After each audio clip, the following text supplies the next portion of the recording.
মনে দিই তোমাকে মুখোশ পরাই দেবো তোমার কাছে, বুঝলা? ঠিক আছে, পড়াই দিও। চলো, এই যে দেখতে পাচ্ছ, ওই যে মুখোশ হচ্ছে এখানে। আমি মানে এটাতে সেকেন্ড বার আসলাম, এর আগে আমি একবার এসেছিলাম আমি। আর আমি হচ্ছে ফার্স্ট বার। হ্যাঁ দেখো, তুই ফার্স্ট বার না? হ্যাঁ আমি চলো, first বার। মনিদি ফার্স্ট আর আমি হলো সেকেন্ড। চলো ভিতরে।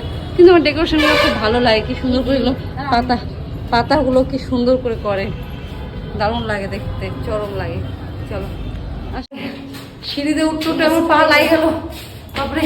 আর হাফসে গেল হচ্ছে না। না? তুমি তো হাফসে গেছো না? আমি হাফসে গেছি পুরো, বাপরে। চলো আমরা দুজনই আজকে আসছি, কি করবো, কেউ তো নাই আমাদের না। আমরা দুজনই আমরা দুজনে খোলা আছে তো, কে জানি, দেখি তো। এটা আমার নতুন করেছে, এটা ভাড়া দিয়েছে রুম টুম। হ্যাঁ আছে খোলা।